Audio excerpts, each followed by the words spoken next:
We will not allow coup after coup. West Africa's president. Okay, what about political coup? Assuming the people in that hall cannot see the hypocrisy in this statement, people in faraway South Africa can see it. It's quite unstable right now, and unfortunately you have the chair currently, it's Nigeria, and the president of Nigeria, you know, he's also facing a lot of pressure in his country in terms of how the election panned out, in terms of the results, some questioning the credibility of the elections. He issued a strong statement yesterday, but already when you read the reaction to that statement, people were already saying, you yourself, you are not legitimate. And therefore, this time around, ECOWAS is not as strong as the ECOWAS that we are used to. Yes, some are quick to question a military coup. Not that it is right, it is wrong. But what about what causes a military coup in the first place? Why don't people who operate in a democracy obey the rules? People have lost faith in democracy, as can be seen in Niger. Look at people dancing and celebrating the military coup in Niger. You can't blame them. People are simply tired of democracy not working.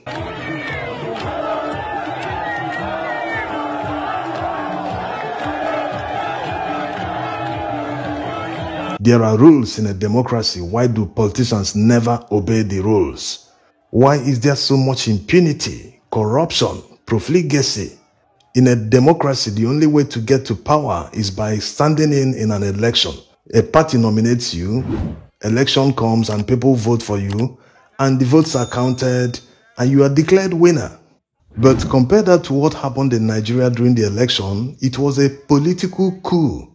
Starting from Buhari himself, to Bola Tinubu, the ultimate beneficiary, to the INEC chairman Mahmoud Yakubu, to all the INEC officials, APC politicians, policemen, all their foot soldiers, and all the thugs, even Wike, and all the governors and officials who played many roles to rig the election in the favor of APC.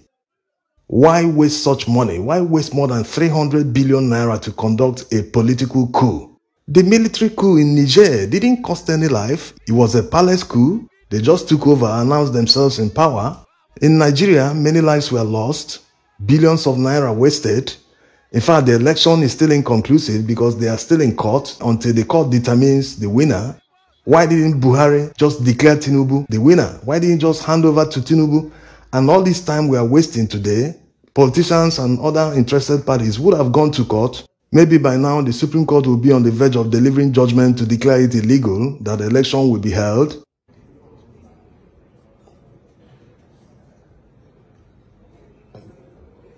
This election saw the highest turnout in Nigeria's history. The massive turnout started from the collection of PVCs. Politicians assured Nigerians to go and collect their PVCs, that the election would be free and fair.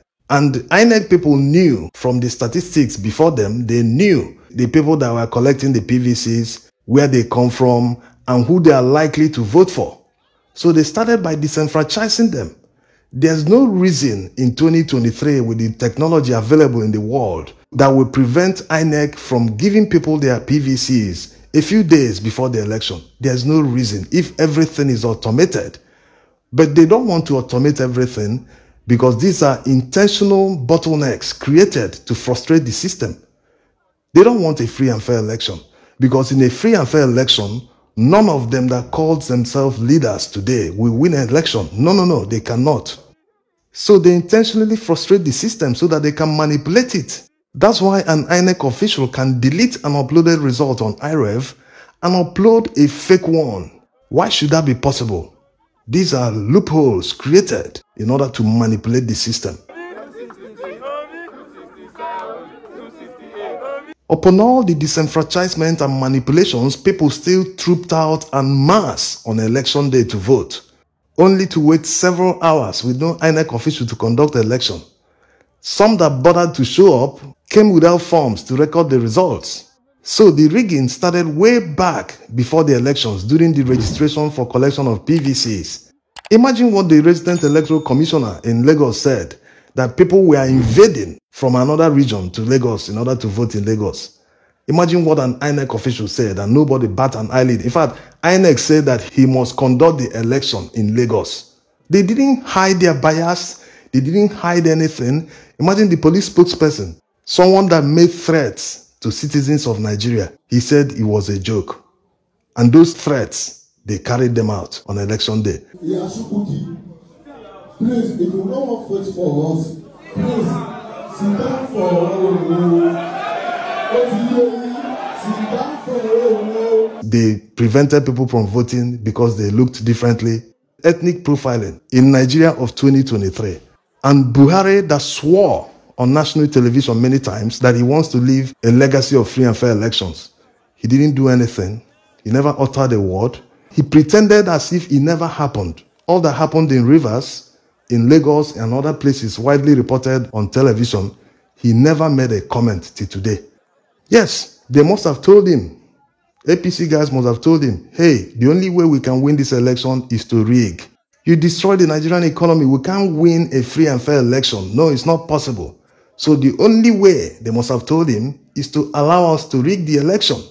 Yes, because Buhari can destroy the bridge after crossing so that no one else will cross.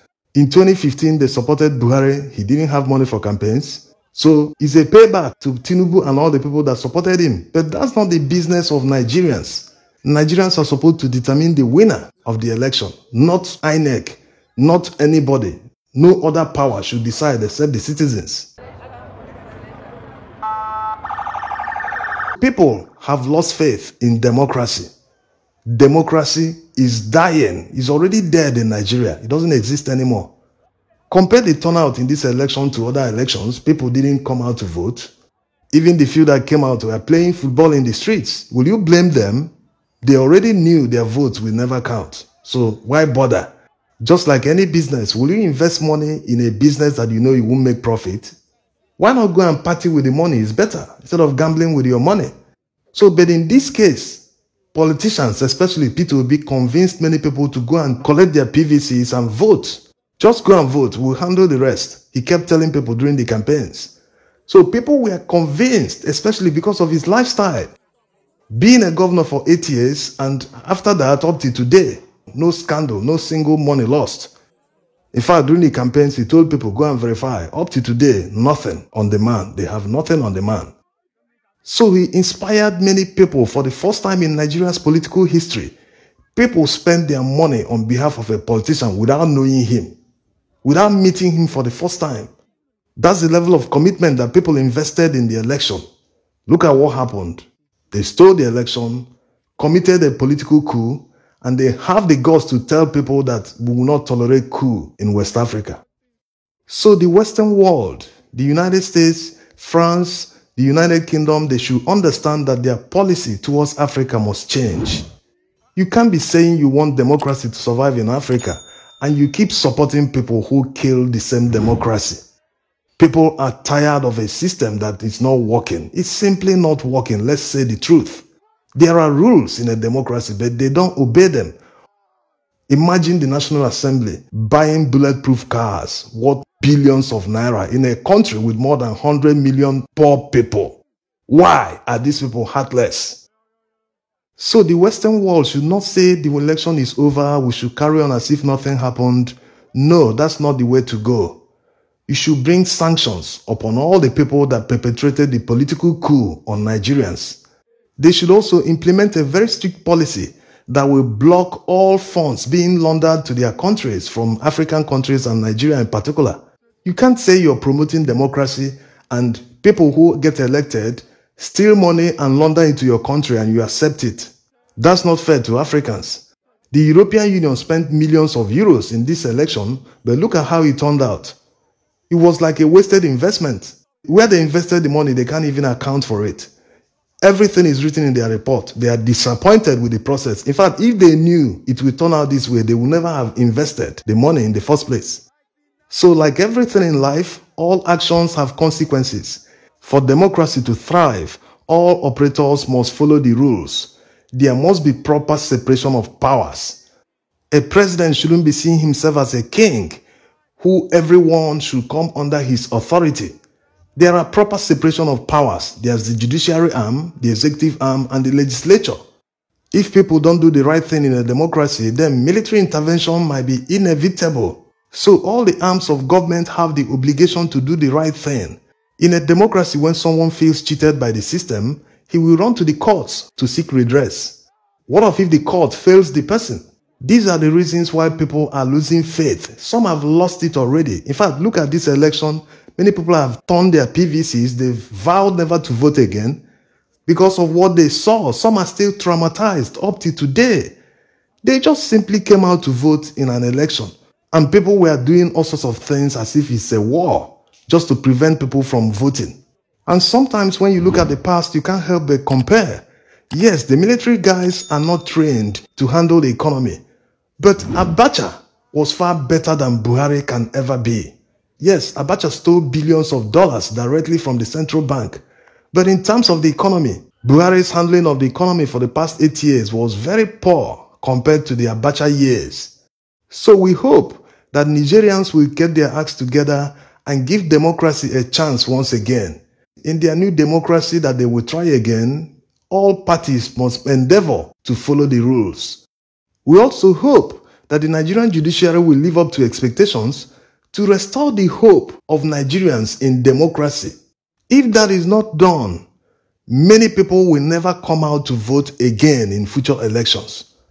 And people who stole the elections would have won, which will encourage them to do worse in future elections. Nothing good can come out from an election rigger. If the foundation is not solid, the house can never stand. Because it is illogical to steal from the people and say you want to protect them. It's not possible. Thanks for watching.